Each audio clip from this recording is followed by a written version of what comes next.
నమస్కారం. ఇప్పటిదాకా అశోక్ రావత్ గారికి జాతీయ అధ్యక్షులు ఎన్ఎస్సి దాదాపు ఒక 7 సంవత్సరాల పోరాటం చేస్తున్నారు. ఈరోజు తెలంగాణలో రిటైర్మెంట్ ఎంప్లాయీస్ దాదాపు 7,078 మంది చచ్చిపోయారని చెప్పేసి ఇప్పటిదాకా ఫోటోలు అన్ని చూపించడం జరిగింది.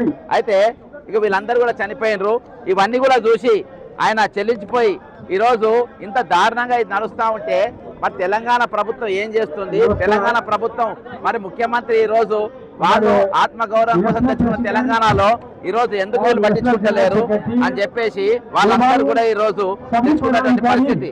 ఇగో పోలీసు వాళ్ళకి కాళ్ళు తీసుకునే వాళ్ళు దాదాపు 78 మంది చచ్చిపోయారు. చాలా మంది దవాఖానలు ఉన్నారు. ఈరోజు వైద్యం చేసుకోలేని పరిస్థితులలో ఈరోజు వాళ్ళు ఉన్నారు. అంతేకాకుండా ఈరోజు వాళ్ళ ఇంట్లో కూలిపోయే పరిస్థితి. వాళ్ళ ఇగో ఇది కౌన్సిల్ బట్టి విక్రమార్క గారు 20,500 మంది చచ్చిపోయినారు. 20,500 మంది ఇప్పటికీ ట్రాన్స్ఫర్ అని చెప్పారు.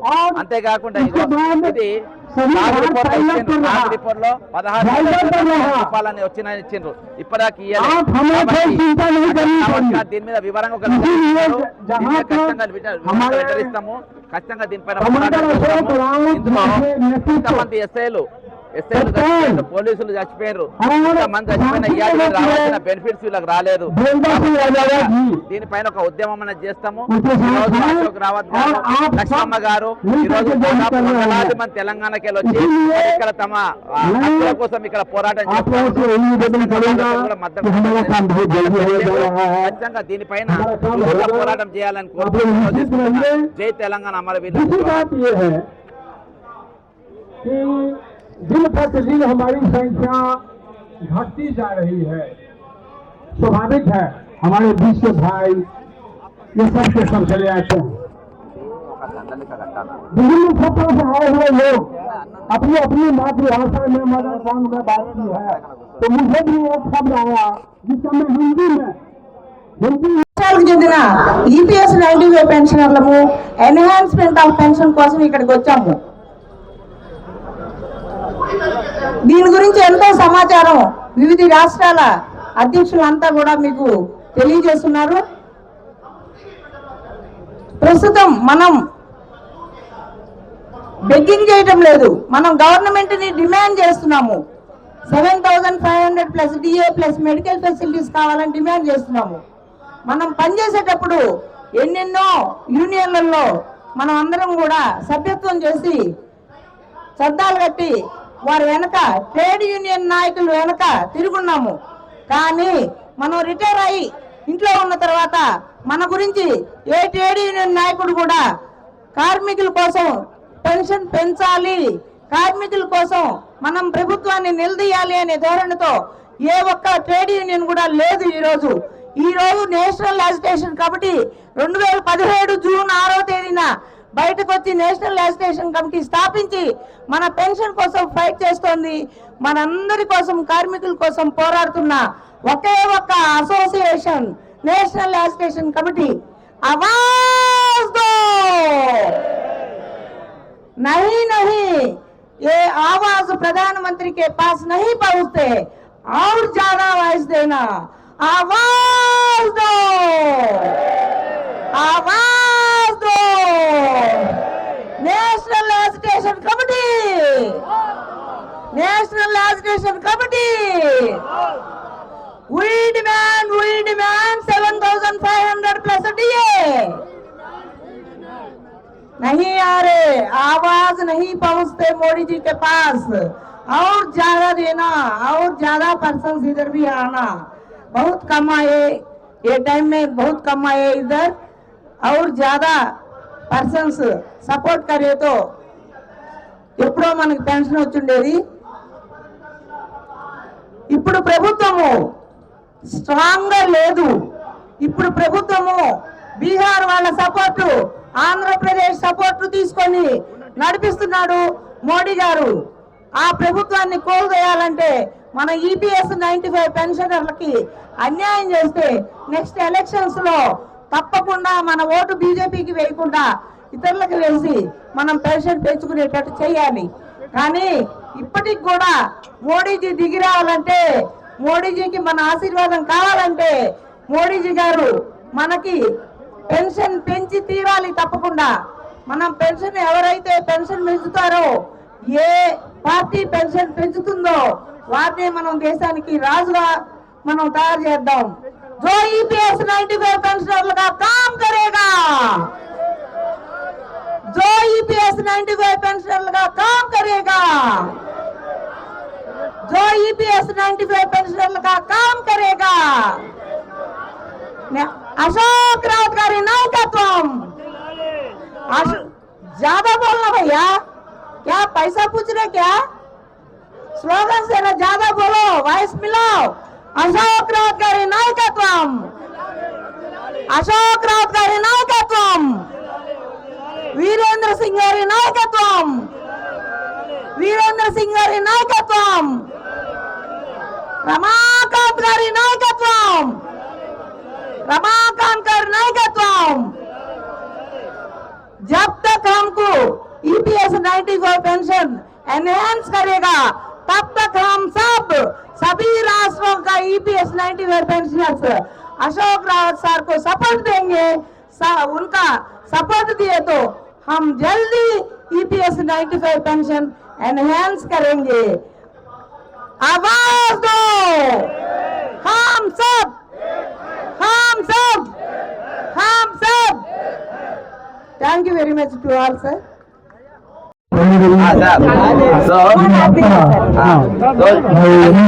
सरकारी में काम किया सर, उन लोगों भी पेंशन नहीं मिल रहा उन लोगों को, और उन लोग पैसे पूरा डाइवर्ट कर दिए।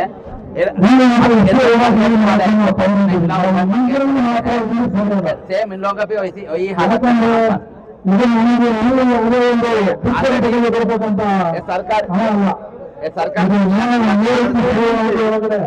स्टेट गवर्नमेंट ನಮ್ಮ ಪ್ರತಿ लेटर लिख के एक्सप्लेन करके लेटर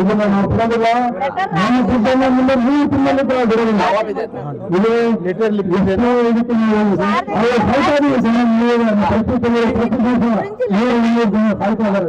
हिंदी में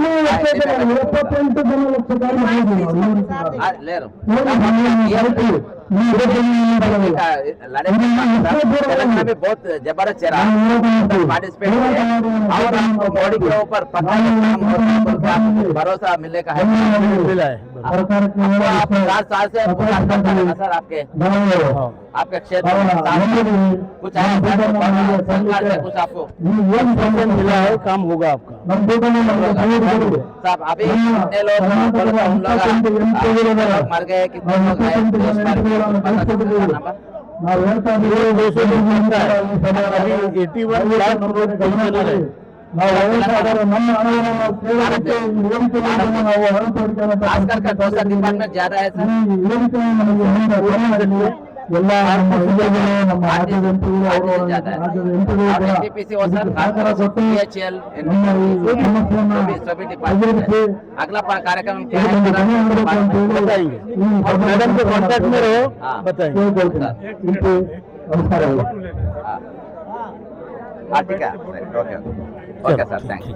thank you very much Jamal Khan. और मैं रिक्वेस्ट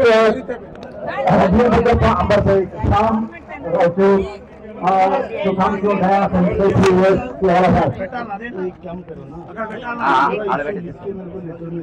आज के मंच पर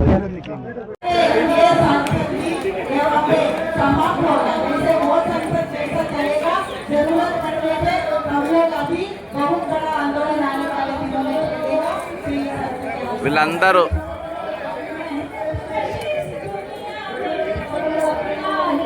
జంతర్ మంతర్ దగ్గరకు వచ్చింది నిరుద్యోగుల సమస్య.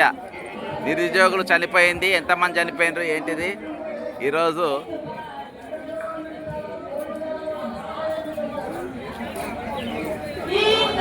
ఎంతమంది చనిపోయినారు అంతా ఢిల్లీకి ఎక్కింది. ఇది 75 మంది రిటైర్డ్ ఉద్యోగులు మరణించింది ఇప్పటి వరకు. 78 మంది రిటైర్డ్ ఉద్యోగులు మరణించిండ్రు. తెలంగాణ ప్రభుత్వ హత్యలు ఇవన్నీ తెలంగాణ ప్రభుత్వ హత్యలు. ఢిల్లీ జంతర్ మంతర్ దగ్గర ఫోటోలు ఎక్కినాయి. చచ్చిపోయిన వాళ్ళందరూ ఎంతమంది చచ్చిపోయినారు ఇవన్నీ వాళ్ళ రిటైర్మెంట్ బకాయిలు ఇవ్వకుండా వాళ్ళ పైసలన్నీ వాడుకొని ఈరోజు, అంతేకాకుండా ఈరోజు ఖమ్మంలో ఇటీవల మైసయ్య గారు చనిపోయినరు. ఆయన పైసలు చనిపోయిన తర్వాత ఇచ్చిండ్రు, చాలామంది చనిపోయిన తర్వాత ఇచ్చిండ్రు.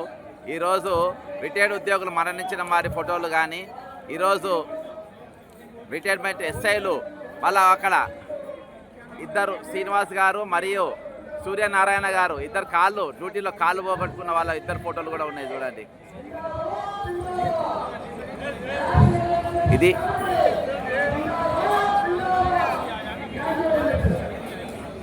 ఇది పరిస్థితి.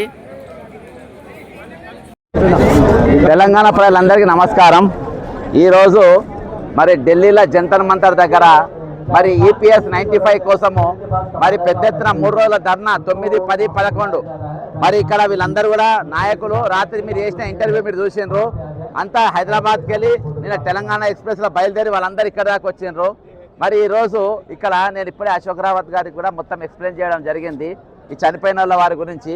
ఈరోజు సార్ NIAలో పనిచేసి సంగారెడ్డికి సంబంధించిన బత్తిని బ్రహ్మయ్య గారు 40 సంవత్సరాలు ప్రభుత్వంలో పనిచేసిండు. డిప్రెషన్ మీద NIAలో పనిచేసిండు. అయినా కానీ రిటైర్మెంట్ రావాల్సిన బెనిఫిట్స్ ఆయనకి ఇవ్వలేదు. మరి ASI గారు, ఇది ASI మైసయ్య గారి భార్య, మరి ఈమె కూడా మరణించి చచ్చిపోయిన తర్వాత వీళ్ళ పైసలు ఇచ్చిండ్రు. ఇగో ఈ సార్లంతా గవర్నమెంట్ ఎంప్లాయీస్. మరి నిజామాబాద్ సంబంధించిన ASI గారు మరణించిండ్రు. 75 మంది చనిపోయినా కానీ ఈయాటికి ప్రభుత్వం స్పందిస్తలేదు. ఇవన్నీ ప్రభుత్వ హత్యలే. జాతీయ మానవ హక్కుల కమిషన్ల కేసు వేస్తే జాతీయ మానవ హక్కుల కమిషన్ వాళ్ళు మీరు ఇమ్మీడియట్గా వాళ్ళ పైసలు వాళ్ళకి ఇచ్చేయమని చెప్పి 8 వారాలలో ఇవ్వమని కానీ ఇయాటి వరకు ఇవ్వలేదు. మరి సార్ టీచరు నిజామాబాద్ ASI గారు టీచరు వీళ్ళ డబ్బులు కూడా ఇవ్వలేదు. వీళ్ళే కాకుండా ఈరోజు నిరుద్యోగులు కూడా మరణిస్తూ ఉన్నారు. మొన్న నిరుద్యోగులు కూడా మరణిస్తున్న పరిస్థితి. మరి వాళ్లకు 4,000 నిరుద్యోగ వృత్తి ఇస్తామని చెప్పి వాళ్ళకు కూడా మోసం చేసిన పరిస్థితి. ఇగో వీళ్ళిద్దరు ఎస్ఐలు మరి ఇద్దరు కూడా కాళ్ళు దిగిపోయిన దగ్గర క్లోజప్లో చూపి ఇద్దరు ఎస్ఐలే కాళ్ళు పైన చూడండి, కాళ్ళు దిగిపోయిన ఇద్దరు అవిటి వాళ్ళు అయినరు. ఇద్దరు ఈరోజు పనిచేసుకునే పరిస్థితి లేరు. ఇద్దరు కూడా ఈరోజు ప్రభుత్వం వాళ్ళు రిటైర్ అయిన రావాల్సిన పైసలు ఇవ్వలే. ఈయన సూర్యనారాయణ గారు యాంటీ నస్కల్లో పనిచేసిన సూర్యనారాయణ గారు వాళ్ళ ఇల్లు లేకుండా ఇలా బిడ్డల దగ్గర ఉంటున్నాడు. అర్థమైందా? ఈరోజు వైద్యం చేసుకొని పైసలు లేక పరిస్థితి. ఇగో ఇంతమంది చనిపోయింది ఈరోజు. వీళ్ళందరూ కూడా చనిపోయిన వాళ్ళు, ఆ ఫోటోలు ఉన్నోళ్ళు. ఇక బాలకృష్ణ గారు, బాలగొని లక్ష్మణ్ కుమార్ గారు, కొండేటి సోమిరెడ్డి గారు, మనోహర్ రావు గారు, భాస్కర్ రావు గారు, నబీర్ గారు, సంకాల పీరయ్య గారు, బిక్కుచి గంగాధర్ గారు, కొత్త అమృతయ్య గారు. ఈయనైతే హైకోర్టు కూడా జడ్జిమెంట్ ఇచ్చింది, అయినా కానీ ఇవ్వలే. రాజపద్మ గారు మరి కొండే సార్కి ఇచ్చిండ్రు. ఫస్ట్ కేసు 12 నంబర్ సార్ చచ్చిపోయినాక ఇచ్చిండ్రు. ఇది బాలరపు రమేష్ గారు, లక్ష్మణమూర్తి గారు, రాజేశ్వరి గారు, పాలకం శంకర్ గారు, అజయ్ కుమార్ గారు, దేవానంద్ గారు, మనోహర్ గారు, మాదాటి రాజిరెడ్డి గారు, పెంజల్ల రామరాజు గారు, చిన్వేరు సత్యనారాయణ గారు ఈ విధంగా మరణించిండ్రు. మరొక నిరుద్యోగి చనిపోయిండు. ఈసారి 31st నైట్ చచ్చిపోయింది. ఈసారి ఇంజనీర్ ఉండే 31st నైట్ చచ్చిపోయిండు. ఇంకొకసారి ASI ఇక ఇంత దారుణంగా వీళ్ళంతా చనిపోయినరు. ఈ విధంగా 78 మంది మరణించిండు. 75 మంది చచ్చిపోయినా ఇయాటి వరకు ప్రభుత్వం నిమ్మకు నీరెత్తినట్టుగా వ్యవహరిస్తుంది. మరి EPS 90 వారు మరి లక్ష్మమ్మ గారి నాయకత్వం తెలంగాణకి వీళ్ళందరూ వచ్చి దాదాపు ఎన్నో సంవత్సరాలకి వీళ్ళు ఇక్కడ పనిచేస్తూ ఉన్నారు. మరి నిజంగా వాళ్ళు అనారోగ్య ఆర్థిక ప్రయోజనాలు అందక ఉపాధ్యాయ పెన్షనర్ వృత్తి అర్థమైందా? వీళ్ళంతా పెన్షనర్లు ఈరోజు మనవరాళ్ళతో ఉండే వయసులో 40 సంవత్సరాలు. ఈ సార్లందరూ కూడా జాబ్ చేసిన వాళ్ళే. వీళ్ళందరూ కూడా 70 GN రావు గారు వీళ్ళందరూ కూడా జాబ్ చేసిన వాళ్ళే. సార్ సివిల్ సప్లై జిల్లా అధికారి. అర్థమైందా? వీళ్ళందరూ ఎంత వస్తుంది? వీళ్ళ పెన్షన్లు ఎంత అనుకుంటారు? 1000, 2000, 3000 అటువంటి పెన్షన్లు. కాబట్టి ఇక్కడ దేశవ్యాప్తంగా ఈరోజు తెలంగాణ జరుగుతున్న దమనకాండం కూడా అందరికి తెలవాలని ఈరోజు జంతర్ మంతర్ దగ్గర నేను చేసిన. ఇగో ఇక్కడ మరొక నిరుద్యోగి ఇక్కడ నౌకరు రాలేదని ఇగో ఎంతమంది చచ్చిపోయినారు. ఈరోజు 7,177 మంది టీచర్లు చచ్చిపోయినారు. ఇది బట్టి గారు చెప్పారు. ఇవాళ పేద విద్యార్థులు అంటే 7,177 మంది టీచర్లు లేకుండానే ఈరోజు పేద పిల్లల బళ్ళు నడుస్తున్నటువంటి పరిస్థితులు. అంతేకాకుండా ఈరోజు 13,323 మంది ప్రభుత్వ ఉద్యోగులు మరణించారు. మొత్తానికి 25,000 మంది ఇయాటి వరకు మరణించారు. అయినా కానీ ప్రభుత్వాన్ని ఇగో భద్రాద్రిలో జస్వంతల నిరుద్యోగ ఉద్యోగాలు రావని చచ్చిపోయినారు. అంటే ఎంతమంది రిటైర్డ్ అయినా కానీ ఆ ఖాళీలు ఎందుకు భర్తీ చేస్తలేరు? ఈరోజు ఎన్ని ఖాళీలు ఉన్నాయో మీరు చూడండి.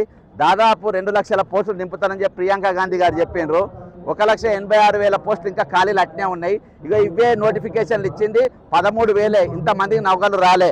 ఇక మొన్న అటు ఇటు చేసి పేద ప్రభుత్వం ఇచ్చిన ఇండ్లు ఇవ్వకున్నా కానీ ఇక వీళ్ళు కట్టుకున్న ఇల్లు మొన్న ఏది తెలంగాణలో మన ఖమ్మం జిల్లాలో ఉన్నటువంటి భూదాన్ ఇండ్లు వాళ్ళు కట్టుకుంటే, భూదానం అంటే దానం చేసిన ఇండ్లు, పేదలకు ఇచ్చిన ఇండ్లు, ఆ భూదాన్ కట్టుకున్న ఇండ్లు కూడా ఈరోజు భయంకరంగా కూలగొట్టి అక్కడ ఎకరం ₹1,00,00,000 ఉన్నాయని చెప్పి ఆ భూములన్నీ గుంజుకున్నటువంటి పరిస్థితి. గుంజుకోవడానికి పథకం వేసే వీళ్ళందరూ అంట ఇల్లు కట్టుకున్న తర్వాత వీళ్ళందరూ అంటే ఇంద్రమ్మ ఇల్లు కట్టిస్తామని చెప్పి అబద్ధాలు చెప్తుండ్రు. దాని ఆపోజిట్లోనే పెద్ద వాళ్ళు కబ్జా చేసి అవి మాత్రం కూలగొట్టారు. ఇంకా ఇక్కడ ఇంకొక రిటైర్ అయిన అధికారి, ఈరోజు ఇంకో రిటైర్ అయిన అధికారి ఇక్కడ సార్ పేరు మీసాల నారాయణ గారు, విద్యాశాఖ ఖమ్మం జిల్లా విద్యాశాఖలో మరణించిండు.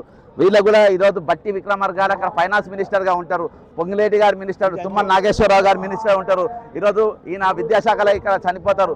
ఇంతమందికి డబ్బులు ఇవ్వకుండా ఈరోజు పైసలన్నీ కూడా డైవర్ట్ చేసి కాగిరిపోలో చూపేసిన 16,842 రూపాయలు ఈరోజు కాగిరిపోలో వచ్చిన పైసలు కూడా వాళ్ళు కంప్లీట్గా వాడుకునేటువంటి పరిస్థితి.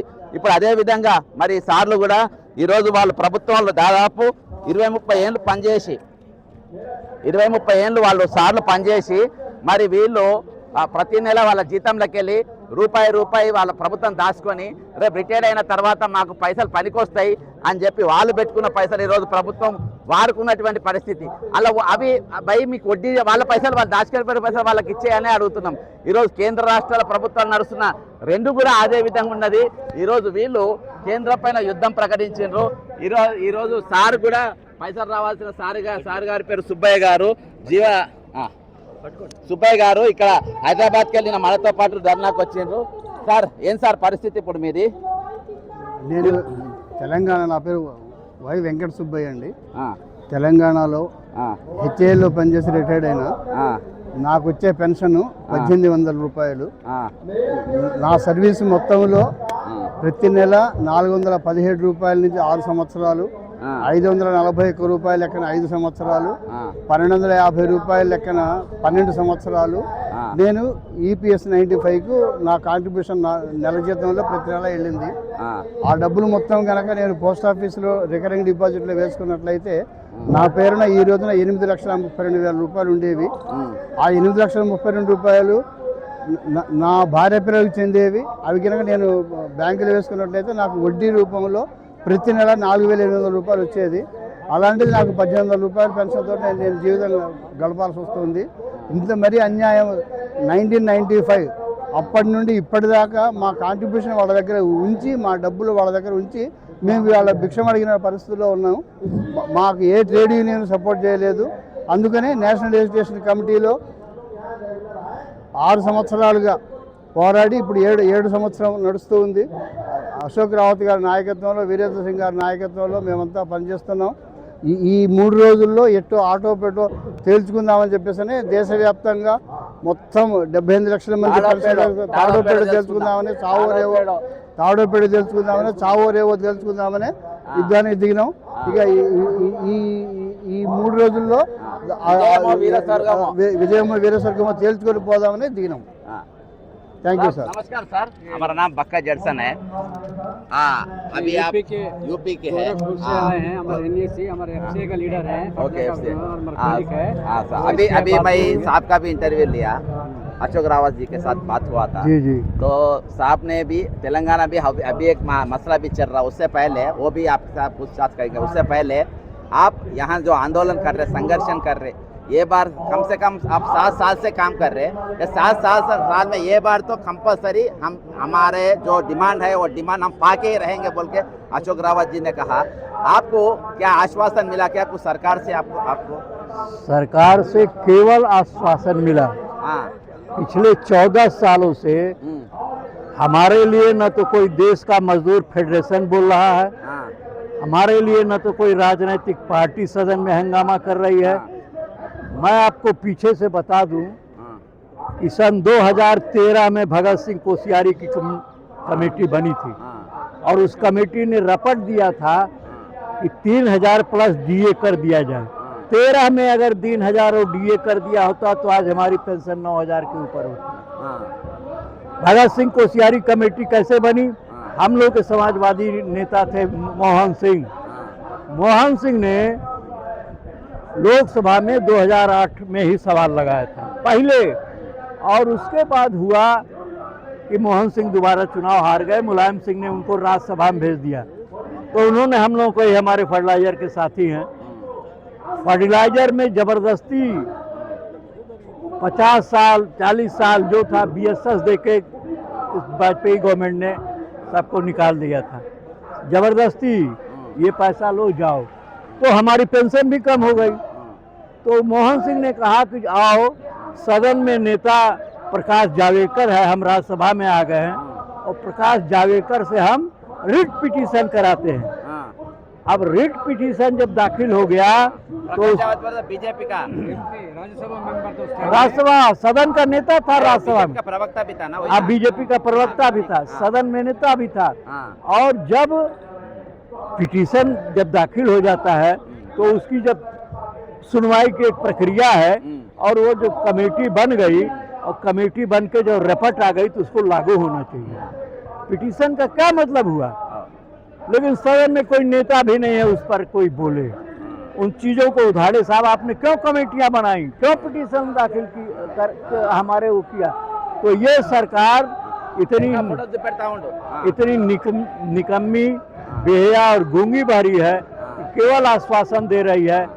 हम लोगों को 14 साल 10 साल से सड़क पर लड़ते हो गया, अब उसकी समीक्षा होनी चाहिए। अब हम लोग क्या करें, कितना बर्दाश्त करें? अभी जो उम्र में आप है, आप आपके पोतों से आने जाने में इतनी दिक्कत होती है ना, अभी आप सड़क पे आके ये उम्र में आने जाने में कितनी दिक्कत हो रही है। कर रहे। और ये सरकार बताइए, अशोक रावत जी करेगी सरकार ने? दरवाजे दरवाजे एप्लीकेशन लेके घूम रहे हैं, नहीं घूम रहे हैं? वो रो रहा है, वो रजावत रो रहा है रजावत। तो इस सरकार को क्या किया जाए? या आखिरी प्रदर्शन होगा, या हम लोग जेल जाएंगे, जो भी कुछ करें कोई भी बात, या फिर इस सरकार के पास दोबारा मांगने नहीं आएंगे। अब इस सरकार को नस्त नाबूद करने के ही काम पर लगेंगे। अब सुब्बैया जी भी वही बोल रहे थे, ये बार हम देख लेंगे, हम मारे तो इधर ही मरना, नहीं तो हमारा पेंशन हम पाके जाएंगे बोल के। सेम ऐसी क्या हो रहा बोले तो तेलंगाना में ये जो इधर फोटो लगाए है वो पूरा सरकारी। हमारे यहाँ गोरखपुर का राज्यपाल ये मिल चुके हैं, शिव प्रताप शुक्ला चला गया। आपका तो सीएम भी है ना, अभी यूपी का सीएम भी बना ना। लेकिन शिव प्रताप शुक्ला छात्र రాష్ట్ర తెలంగాణగా ఉన్నారు.